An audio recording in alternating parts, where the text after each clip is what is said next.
Okay, hello, I'm Mayo Chef and today I'll be making jerk poultry and Nopal flatbread sandwich.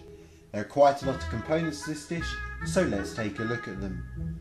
I'll quickly brush over some unfamiliar ingredients. For poultry meat I use chicken fillets. Nopal is the edible fleshy pads of the Nopal cactus. They're quite hard to get in the UK and I have to get them delivered from someplace abroad. If you're looking for a substitute, then they taste like jalapenos but without the spice, so maybe a combination of that with okra would be good. Lotus root can also be quite hard to get, but if you have an Asian store near you, they'll probably sell it. Otherwise you can be lazy like me and order it from abroad. Finally, you need some cassava flour or rice flour is a good substitute. It's worth mentioning that although this recipe says it's jerk poultry, jerk seasoning is not a constituent ingredient on the GW2 wiki. Although there is a recipe for a plate of jerk poultry on the wiki which does include it. So I'm going to pretend that the jerk seasoning should have been added. And without further ado, let's start with the jerk seasoning. So from the GW2 wiki, you're going to need 2 tablespoons of ground allspice, a teaspoon of cumin, a teaspoon of ground nutmeg, a teaspoon of cinnamon, a teaspoon of ground ginger, a teaspoon of ground cloves, 2 teaspoons of sugar and a teaspoon of salt, a red chilli, half an onion, 2 cloves of garlic and half of a red pepper. So I peeled the garlic and onion and de-seeded the pepper and chilli, and I then chucked them in the blender to chop them. I then added all the spices and I blitzed this further until a nice wet mixture was formed.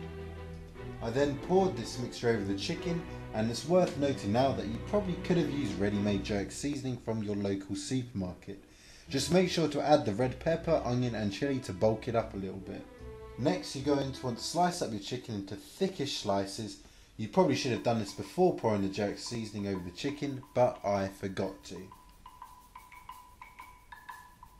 And once it's all sliced, you're going to want to mix it further with the seasoning so all the pieces are evenly coated.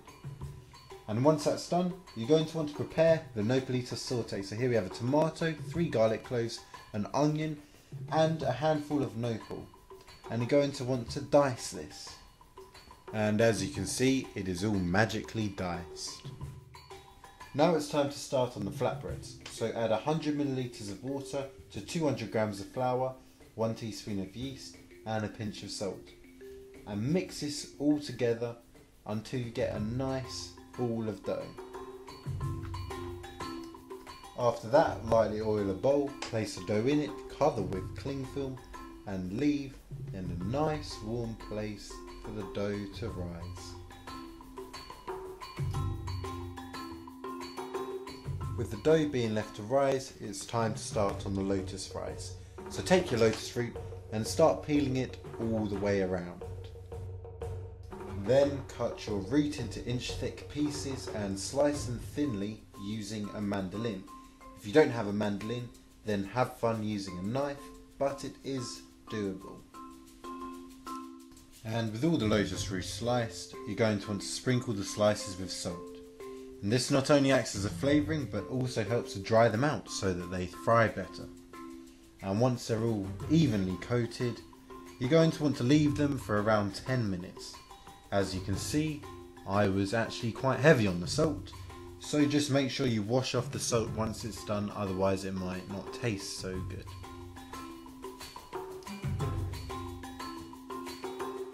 Now with the lotus roots ready, you're going to want to deep fry them. The oil will be at the right temperature when the roots sizzle as they're put in. And don't add too many slices at one time, as they can stick together and will take longer to fry. Cook these roots until they're golden brown, then you're going to want to take them out and leave them to drain on some kitchen roll.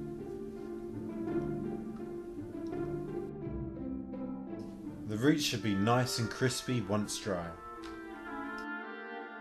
Now it's time to cook the chicken, so add some oil to a pan on medium heat and fry the chicken until cooked all the way through. It can be quite hard to judge if it's still raw with the jerk seasoning there, so feel free to cut through the centre if you don't trust yourself.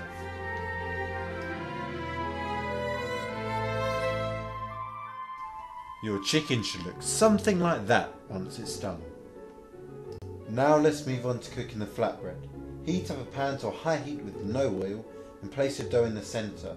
Flatten the dough out whilst you're cooking, and this is necessary as the dough isn't very elastic and so rolling it out beforehand can cause it to crack. Once you start to see a change of colour in the dough, flip it to cook for another minute on the other side. Now I had quite a few problems with this because my aim was to get a tortilla-like bread, whereas this was quite brittle. I decided to change the ratio of flour to water for the bread dough so that I had a more liquidy mixture like a pancake batter.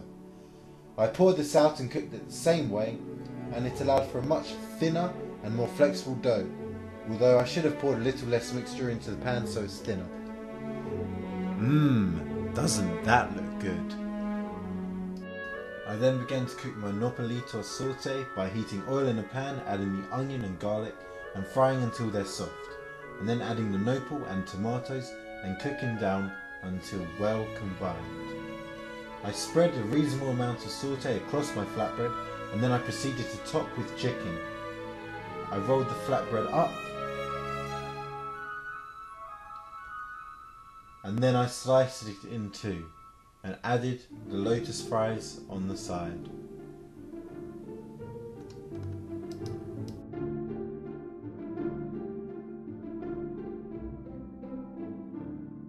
So there you have it, jerk poultry and Nopal flatbread sandwich.